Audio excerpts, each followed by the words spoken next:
Hello student, आज हम question number 10 से शुरू करेंगे।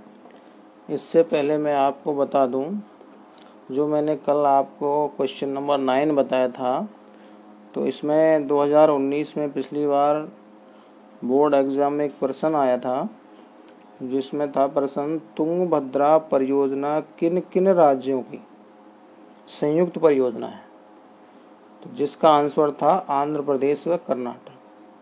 तो इस प्रकार के प्रश्न, और यह परियोजना तुंगभद्रा नदी पर है, इस प्रकार के प्रश्न बोर्ड परीक्षा में पूछे जाते हैं। तो अपन को ये ध्यान रखना है कि नदी घाटी परियोजनाओं से संबंधित राज्य और किस नदी पर स्थित है, ये पूछा जा सकता है। अगले प्रश्न की तरफ अपन बढ़ते हैं। क्वेश्चन नंबर 10, भाखड़ा नांगल परियोजना को समझाइए। भाखड़ा नांगल परियोजना, यह परियोजना 1948 में प्रारंभ की गई और 1963 में पूर्ण हुई। इसकी शुरुआत 1948 में हुई और 63 में यह पूर्ण हुई थी। और इसका श्री गणेश हमारे प्रथम प्रधानमंत्री पंडित जवाहरलाल नेहरू के द्वारा किया गया था। दूसरा टॉपिक है इसमें, यह देश की सबसे बड़ी परियोजना है और महत्वपूर्ण परियोजना है। भाखड़ा नांगल परियोजना भारत की सबसे बड़ी परियोजना है और देश की महत्वपूर्ण परियोजनाओं में से एक है। यह परियोजना सतलज नदी पर हिमाचल प्रदेश में बिलासपुर के निकट स्थापित है। सतलज नदी पर हिमाचल प्रदेश में बिलासपुर के पास स्थापित है। आगे है, यह परियोजना पंजाब, हरियाणा तथा राजस्थान राज्य की संयुक्त परियोजना है। संयुक्त राज्यों की बात करें तो इसमें पंजाब, हरियाणा और राजस्थान की संयुक्त है। जबकि लाभान्वित की बात करें तो लाभान्वित राज्यों में पंजाब, हरियाणा और राजस्थान के साथ इसमें हिमाचल प्रदेश भी आता है। अगला पॉइंट है इसमें, इस परियोजना का उद्देश्य सतलज नदी तथा यमुना नदी के मध्य के भागों, दो नदियों के मध्य का जो भाग होता है उसको हम दोआब कहते हैं। भूगोल की भाषा में क्या कहते हैं? दोआब। तो उस क्षेत्र में सिंचाई, विद्युत व पेयजल की आपूर्ति करके उस क्षेत्र का आर्थिक विकास करना। आगे है, इस योजना में 2 बांध बनाए गए हैं। पंजाब के अंबाला जिले में जो बनाए गए हैं, पहला बांध भाखड़ा बांध है, जिसकी लंबाई 518.16 मीटर तथा उसकी ऊंचाई की बात करें तो 167.64 मीटर है। भाखड़ा बांध सीमेंट तथा कंक्रीट से निर्मित विश्व के सीधे खड़े बांधों में सबसे बड़ा बांध। सीमेंट कंक्रीट, जो हम वर्तमान में मकानों में छत डलाने के लिए सीमेंट और कंक्रीट का जो मसाला बनाते हैं, उसी को सीमेंट कंक्रीट कहा जाता है। तो इससे निर्मित, यानी सीमेंट और कंक्रीट से निर्मित बांधों में, इस श्रेणी के बांधों में यह सबसे बड़ा बांध है विश्व में। अगला है दूसरा नांगला बांध, जो भाखड़ा से आगे 13 किलोमीटर नीचे है, बनाया गया है। अगला है, इन बांधों से सिंचाई के लिए भाखड़ा नहर निकाली गई है, सरहिंद नहर निकाली गई है, नांगल नहर, विस्त दोआब नहर तथा नरवाना नहरें निकाली गई, जिससे इस क्षेत्र में सिंचाई की जा सके, फसल उत्पादन में वृद्धि की जा सके। इस परियोजना में नांगल विद्युत गृह व कोटला तथा गंगवाल में 2 विद्युत गृहों का निर्माण किया गया है। इन विद्युत गृहों के द्वारा जल विद्युत का निर्माण करके और विद्युत उत्पादन को बढ़ावा दिया गया है। इससे आगे चलते हैं अब अगले प्रश्न की तरफ। 11वां प्रश्न है, दामोदर घाटी परियोजना को समझाइए। इसके आंसर की बात करें तो यह परियोजना स्वतंत्र भारत की प्रथम महत्वपूर्ण परियोजना है। दामोदर घाटी परियोजना हमारे स्वतंत्र भारत की पहली महत्वपूर्ण परियोजना है। यह पश्चिम बंगाल व झारखंड राज्य, दो राज्यों की संयुक्त परियोजना है। यह परियोजना दामोदर नदी पर स्थित है, जिसे 1948 में प्रारंभ किया गया था। दामोदर घाटी परियोजना को दामोदर नदी पर 1948 में प्रारंभ किया गया था। दामोदर नदी को पश्चिम बंगाल का शोक भी कहा जाता है। पश्चिम बंगाल का शोक इसलिए कहते हैं कि मानसून के समय में बाढ़ व अपरदन के कारण यह पश्चिम बंगाल में महाविनाश करती है, इसलिए इस नदी को बंगाल का शोक कहा जाता है।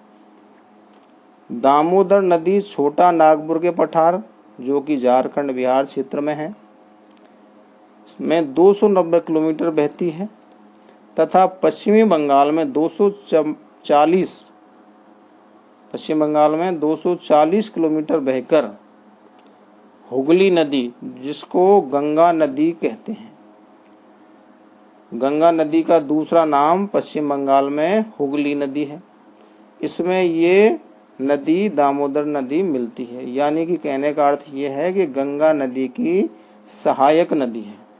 सहायक नदी का अर्थ होता है जो नदी मुख्य नदी में जाकर अपना जल मिलाती है, उस नदी को क्या कहते हैं? सहायक नदी कहते हैं। आगे चलते हैं हम।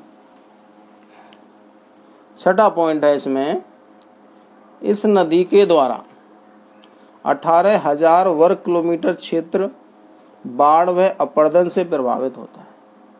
दामोदर नदी के द्वारा, इस नदी का मतलब है दामोदर नदी के द्वारा 18,000 वर्ग किलोमीटर क्षेत्र बाढ़ व अपरदन से प्रभावित होता है। यानी बाढ़ आ जाती है मानसून के समय, और अपरदन यानी जल के साथ मिट्टी का बहना क्या कहलाता है? अपरदन। तो इसके कारण यहाँ पर बहुत नुकसान होता है, इसलिए इसको बंगाल का शोक कहते हैं। भारत सरकार ने अमेरिका की टेनेसी वैली कॉरपोरेशन घाटी परियोजना निगम के प्रारूप के अनुसार, अमेरिका में टेनेसी नदी है जिसके कारण वहाँ बाढ़ से बहुत नुकसान होता है, अधिक नुकसान होता है। तो अमेरिका ने उससे बचाव के लिए और लोगों को सुविधा देने के लिए टेनेसी घाटी परियोजना का निर्माण किया। इसी प्रकार हमारी भारत सरकार ने भी टेनेसी घाटी परियोजना के प्रारूप के अनुसार भारत में भी DVC यानी दामोदर घाटी निगम, दामोदर वैली कॉरपोरेशन की स्थापना की। हमने टेनेसी घाटी परियोजना के प्रारूप के अनुसार ही अमेरिका की तर्ज पर हमने हमारे देश में दामोदर घाटी परियोजना में दामोदर घाटी निगम की स्थापना की।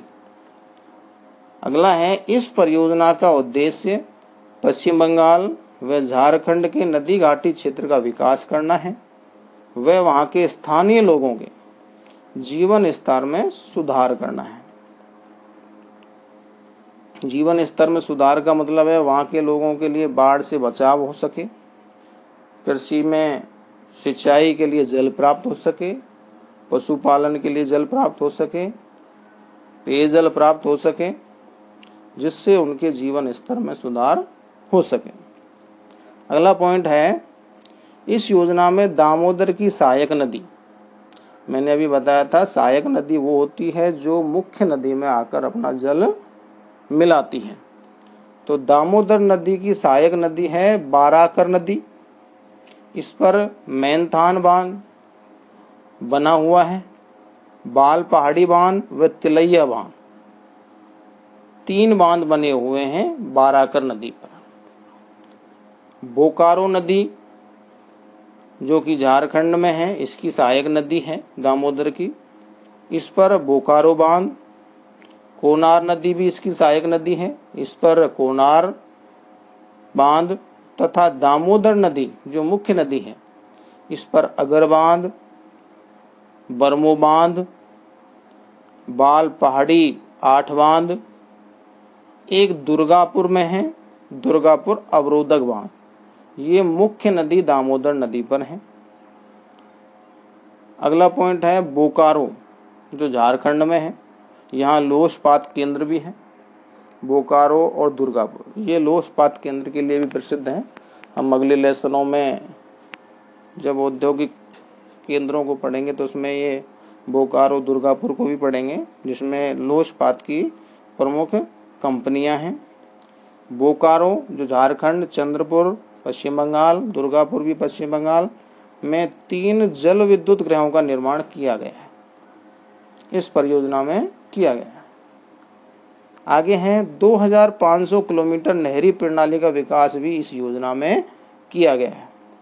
2025 किलोमीटर क्षेत्र को नहरी प्रणाली के द्वारा सिंचित किया जाता है, जिससे लोगों को इसकी सुविधा प्राप्त हो सके।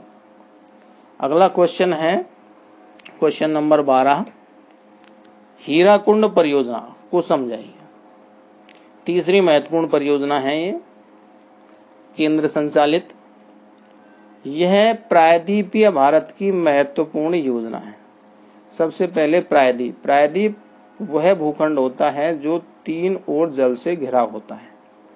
3 ओर जल से घिरा हुआ भूभाग प्रायद्वीप कहलाता है। तो हमारे भारत का दक्षिणी भाग यानी दक्षिणी भारत 3 ओर जल से घिरा हुआ है। पूर्व में बंगाल की खाड़ी, पश्चिम में अरब सागर, दक्षिण में हिंद महासागर। तो हमारे दक्षिण भारत को प्रायद्वीपीय भारत भी कहते हैं। यह प्रायद्वीपीय भारत की यानी हमारे दक्षिण भारत की महत्वपूर्ण परियोजना है। दूसरा है, यह योजना ओडिशा के शोक के नाम से प्रसिद्ध महानदी पर ओडिशा राज्य में स्थित है। ओडिशा के शोक के नाम से प्रसिद्ध है महानदी। महानदी को ओडिशा का शोक कहा जाता है, क्योंकि महानदी में मानसून के समय बाढ़ आ जाती है, जिससे ओडिशा राज्य में काफी नुकसान और विनाश होता है। इसलिए इस नदी को ओडिशा का शोक कहा जाता है। और यह परियोजना ओडिशा राज्य में महानदी पर ही स्थित है। आगे है तीसरा पॉइंट, भारत सरकार द्वारा 68 करोड़ की लागत से संबलपुर से 14 किलोमीटर ऊपर की तरफ महानदी पर हीराकुंड बांध बनाया गया है ओडिशा राज्य में। चौथा पॉइंट है, हीराकुंड बांध विश्व का सबसे लंबा बांध है। विश्व के सबसे लंबे बांधों की बात करें तो हीराकुंड बांध सबसे लंबा है और इसकी लंबाई 4801 मीटर है। पांचवा पॉइंट है, इस बांध में लगभग 810 करोड़ घन मीटर जल संचित किया जा सकता है। कहने का मतलब है इस बांध में 810 करोड़ घन मीटर जल इकट्ठा किया जा सकता है। संचित का मतलब एकत्रित किया जा सकता है। घन मीटर, अब घन मीटर का मतलब है 1 घन मीटर बराबर 1000 लीटर। तो कुल जल कितना हुआ? 8,10,000 करोड़ लीटर जल। 810 करोड़ घन मीटर को हम बोलेंगे 8,10,000 करोड़ लीटर। लीटर में यदि हम इसको परिवर्तित करते हैं तो। अगला पॉइंट है, इस योजना को 2 चरणों में पूरा किया गया।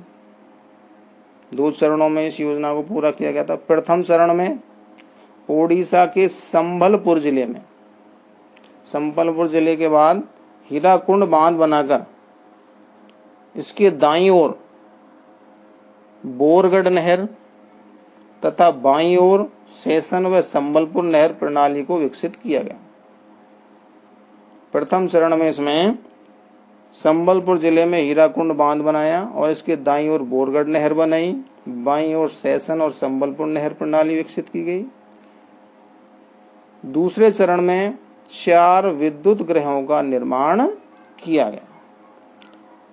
ये हमारे 3 महत्वपूर्ण परियोजनाएं हैं, जिनमें जो मैंने आपको ये बताए